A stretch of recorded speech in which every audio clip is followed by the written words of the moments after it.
Okay, this is Debbie Davis. Sorry, this is my second video for today, the 29th, July 29th. Okay, I forgot to mention a couple other things.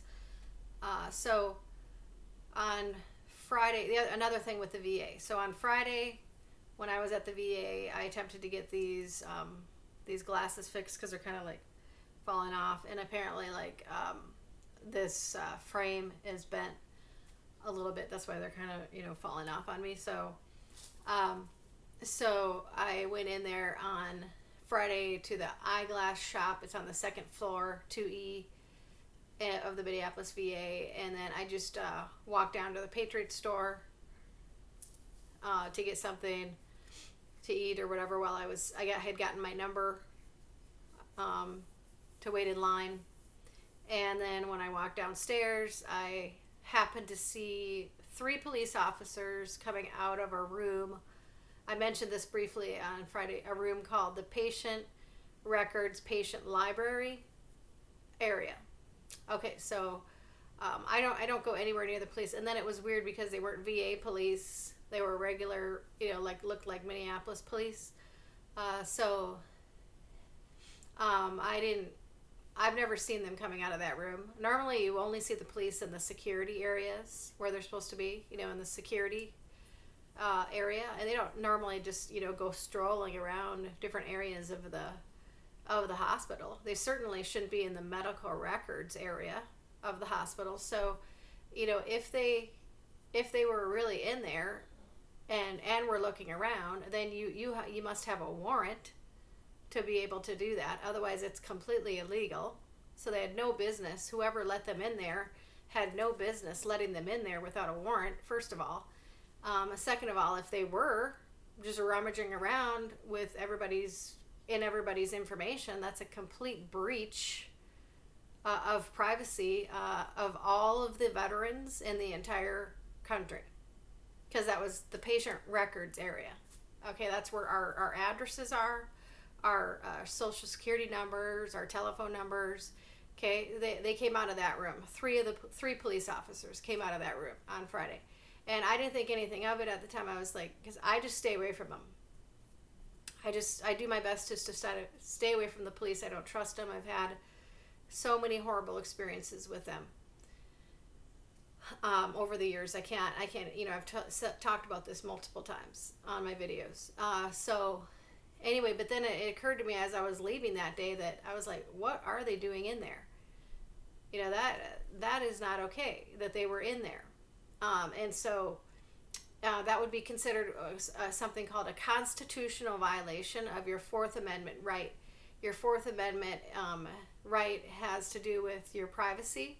So it says that I have the right to be able to feel safe and secure in my own home or property. So, and that includes your home without unlawful search or seizure. Okay, so that would be considered like an unlawful search. And that would be a constitutional violation that the VA just allowed to happen on Friday. Okay, so if that is the case of what happened. So it sounds to me like that's what happened.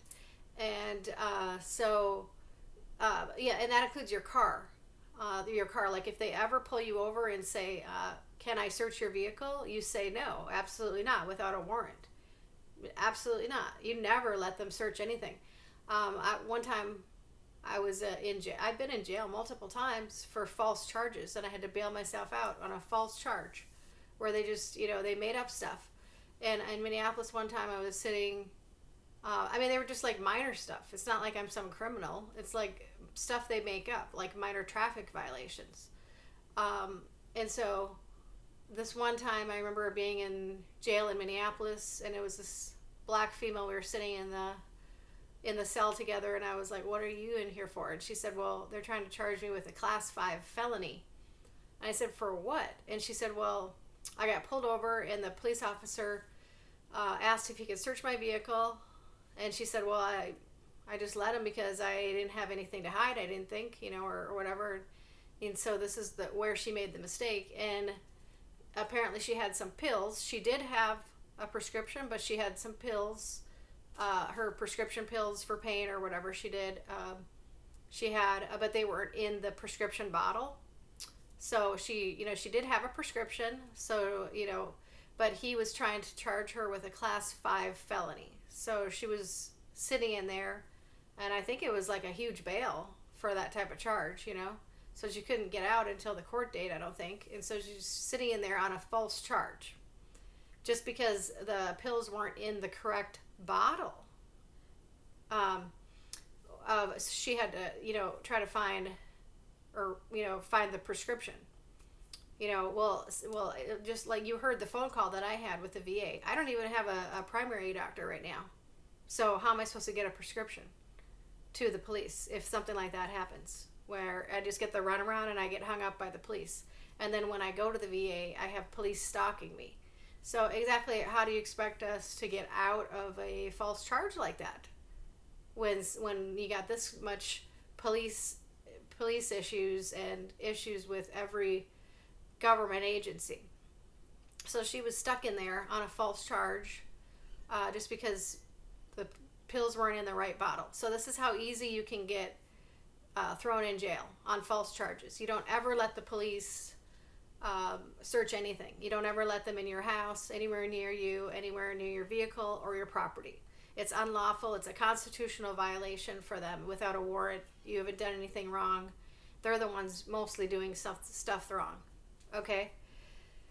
And so then the other video that I did about there was a girl that got killed. She just a little bit south of here, and she was apparently mentally ill, but it was mostly like she was mostly just suicidal or making stupid comments while she was drinking, and she got killed when somebody called the cops, maybe the neighbors or something, because she was maybe being boisterous outside or something like that. But she was they knew she was disabled. She was a disabled person, and I, as a veteran, I have disabilities, and so I'm considered disabled. I'm a disabled veteran, and so there's something called the American Disabilities Act.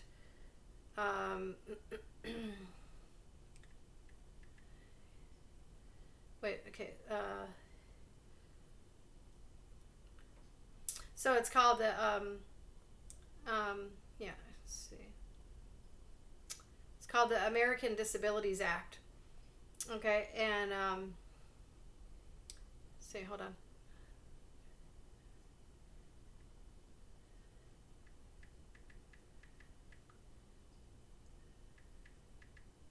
Okay, yeah, right here. Sorry. So there was so there was a lot of veterans and disabled people being murdered, and Trump. So what Trump tried to do when he was in is he tried to implement the social workers to get more involved with people with disabilities. Okay, because they were killing so many people because they didn't. Every situation was escalating instead of de-escalating. So then he put out this new training, this called de-escalation training. Okay, you don't know. A lot of people that have disabilities or mental health issues, they don't know how to act. We don't know how to act, with the police.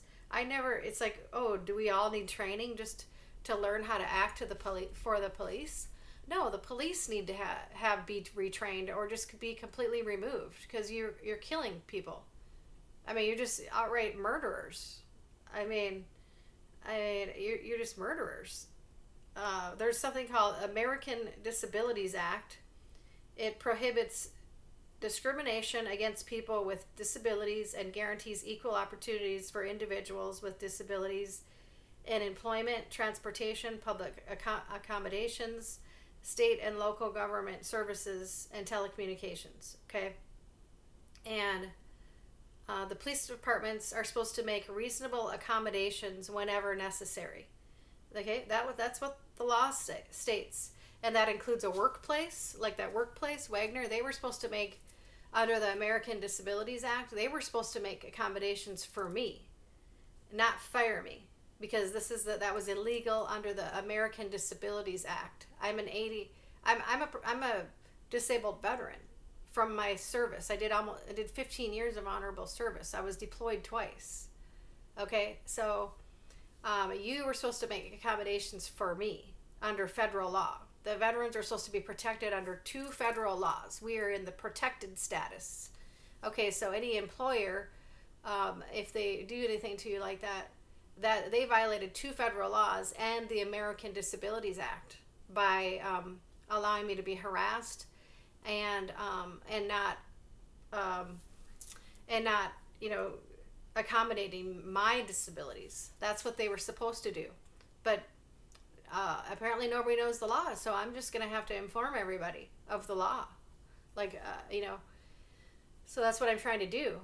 And then there was another situation that just happened over the last week. There was a woman that just got killed again by the police. A minor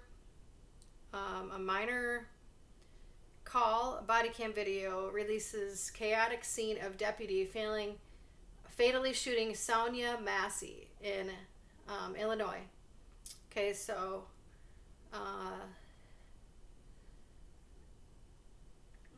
Sonia Massey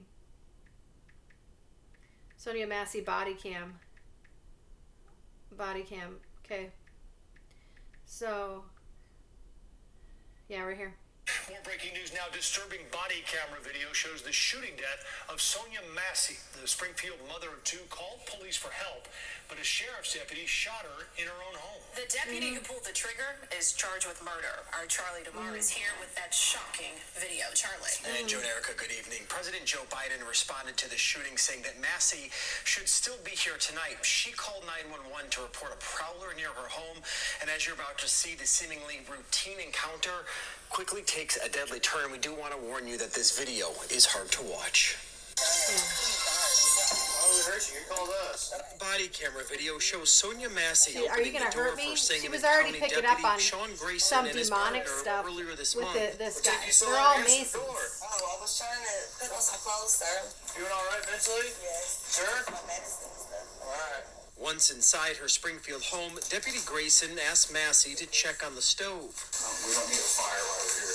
The situation quickly escalates. Where you going? Away from your hot steaming water. Away from my hot steaming water? Yeah. Oh, I would rebuke you in the name of Jesus. I rebuke you in the name of Jesus. She said,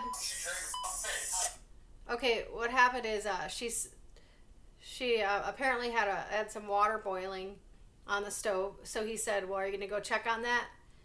And then all of a sudden in his mind, he thinks she's going to throw hot water on her. And he's like, I don't need hot water in my face. And she was already picking up on some demon with this guy.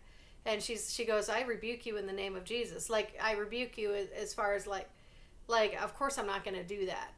I rebuke you for even saying that. That's all she did. And then all of a sudden, like, some demon escalated in him, and he thought in his mind that she was about to throw hot water on her, and he killed her. And she wasn't even doing that. It was just his own demonic. These police are Masons, and Massey begins to set down the pot and then can be heard apologizing. Grayson fired 3 times, hitting Massey in the face. What else do we do? I'm not taking hot boiling water to the face. What made him kill my daughter? James Wilbur is Massey's father. A person like that, because of his white privilege, allows him to think he can do something. No, it has nothing to do with white privilege. He's a Mason, and he's demonically possessed. And all she did was call the police, and they're supposed to be public servants. And she was not about to pour water on your face, dude.